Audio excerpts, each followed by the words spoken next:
వైకుంఠ ఏకాదశి ఈ పర్వదినాన్ని మన హైందవ ధర్మంలో పరమ పవిత్రంగా భావిస్తారు. ఈ నేపథ్యంలో ఉపవాస దీక్షతో శ్రీ మహావిష్ణువుని ప్రసన్నం చేసుకునేందుకు భక్తులు తాపత్రయపడుతూ ఉంటారు. అలాగే వైష్ణవాలయాలు ఉత్తరాయణ మార్గం ద్వారా భక్త కోటి భజనలతో మారుమ్రోగుతూ ఉంటాయి. మరి అసలు ఈ వైకుంఠ ఏకాదశి లేదా ముక్కోటి ఏకాదశిని ఎందుకు జరుపుకుంటున్నాం? అలాగే ఏకాదశి రోజున ఉపవాస దీక్షలు ఎందుకు చేయాలి? ఉత్తర ద్వారం గుండా మాత్రమే శ్రీ మహావిష్ణువుని ప్రసన్నం చేసుకోవాల్సిన అవసరం ఏంటి? అసలు మొత్తంగా ఈ వైకుంఠ ఏకాదశి వెనుక ఉన్న అసలు విషయం ఏంటో తెలుసుకుందాం. ముందుగా అసలు వైకుంఠ ఏకాదశి వెనుక ఉన్న చరిత్ర గురించి తెలుసుకోవాలంటే ఒక్కసారి పద్మపురాణంలోకి వెళ్ళవలసిందే. ఈ పురాణం ప్రకారం పూర్వం మురా అనే రాక్షసుడు స్వయంగా శ్రీ మహావిష్ణువు నుంచి రూపాన్ని సంతరించుకొని దేవతామూర్తులను అనేక క్షోభలకు గురి చేస్తూ ఉంటాడు. ఇక ఈ దుర్గతులను భరించలేని దేవతల సమూహం అందరూ ఎవరైతే ఈ మురా అనే రాక్షసుడికి రూపాన్ని ప్రసాదించాడో స్వయంగా ఆ శ్రీ మహావిష్ణువు వద్దకు వెళ్ళి, స్వామి, మేము ఈ మురాని యొక్క బాధలు భరించలేకపోతున్నాం. అలాగని మీరు ప్రసాదించిన రూపాన్ని సంతరించుకున్నవాడు కావటంతో మేము వాడిని ఏమీ చెయ్యలేకపోతున్నాం అని వారి బాధను విష్ణువుకి చెప్పుకున్నారు. ఇక దేవతామూర్తులు పడుతున్న బాధను తెలుసుకున్న విష్ణుమూర్తి ఇక లాభం లేదు, ఎలాగైనా మురుని సంహరించాలి అనుకుంటాడు. కానీ మురుడికి ప్రసాదించిన శక్తుల వలన అతన్ని సంహరించడం అంత సులభం కాదు.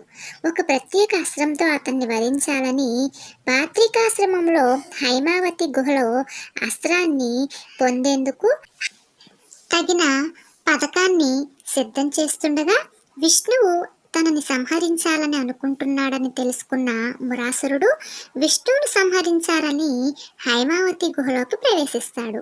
ఇక మురుడు విష్ణువుపై దాడి చేయబోయే సమయానికి ఆ లోకనాయకుని శరీరంలో నుంచి ఒక స్త్రీ రూపం ప్రత్యక్షమై కంటి చూపుతోనే మురుణ్ణి సంహరిస్తుంది. ఈ దృశ్యం మొత్తాన్ని అంతరంగంతో గమనించిన విష్ణుమూర్తి, నీకు ఏ వరం కావాలో కోరుకోమని అడగగా, స్వామి, నాకు ఏకాదశి అనే నామంతో పాటు సంవత్సరంలో ఉన్న 24 ఏకాదశులలో ఈ రోజును అత్యంత శక్తివంతంగా చేసి ఈరోజు ఉపవాసం చేసిన వారికి పాపముల నుండి విముక్తి కలిగి వైకుంఠ ప్రాప్తి కలిగేలా అనుగ్రహించమని అడగడంతో అందుకు అంగీకరించిన విష్ణుమూర్తి, నీ కోరిక నెరవేరింది. ధనుర్మాస శుక్ల ఏకాదశి నాడు నేనే స్వయంగా భక్తకోటిని సందర్శించి ఆ రోజు నియమ నిబంధనలతో ఉపవాస దీక్షను చేసి నన్ను పూజించిన వారికి వైకుంఠ ప్రాప్తి కలిగేలా చేస్తానని అభయం ఇచ్చాడు. ఆ తర్వాత ఆ స్త్రీ శక్తి వెంటనే స్వామిలో లీనమైపోయింది. ఇది వైకుంఠ ఏకాదశిలో ఉన్న అసలు కథ. ఈ పర్వదినాన సూర్యుడు ఉత్తర మార్గంలో ప్రయాణం చేస్తూ ధనుసులోకి ప్రవేశించే సమయానికి వైకుంఠ ఏకాదశి వస్తుంది.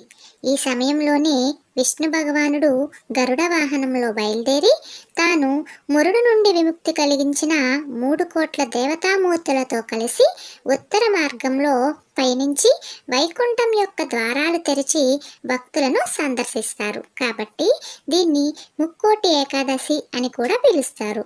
అందుకే వైకుంఠ ఏకాదశి రోజు మాత్రమే ఆలయంలో ఉత్తర ద్వారాన్ని తెరుస్తారు. ఈరోజు ఎటువంటి ఆహారం తీసుకోకుండా ఉపవాస దీక్షతో శ్రీ మహావిష్ణువుని పూజిస్తే మరో జన్మంటూ లేకుండా వైకుంఠ ప్రాప్తి వరిస్తుంది, స్వర్గసిద్ధి కలుగుతుంది. ఈ ఏకాదశి వ్రతం యొక్క గొప్పతనాన్ని వివరించే 2 గాథలు పరిశీలిస్తే, వైకునసుడనే రాజు వైకుంఠ ఏకాదశి వ్రతాన్ని ఆచరించడం వల్ల అతని పితృదేవతలకు కూడా పాప విముక్తులై స్వర్గ ప్రవేశం పొందారు అని ప్రచారంలో ఉంది. అలాగే సుభద్ర రాజ్యాన్ని పాలించే రాజు సుకేతుడు, అతని భార్య చంపక నీతి నియమాలతో ఉపకార స్వభావం కలిగిన వారై రాజ్యాన్ని ఏలుతూ ఉండేవారు. కానీ వారికి ఎంతకాలమైనా పుత్ర సంతానం లేకపోవడంతో వారు ఇరువురు అదే ప్రాంతంలో దీక్ష చేసే ఋషులను దర్శించి వారి చేత దీవించబడ్డారు.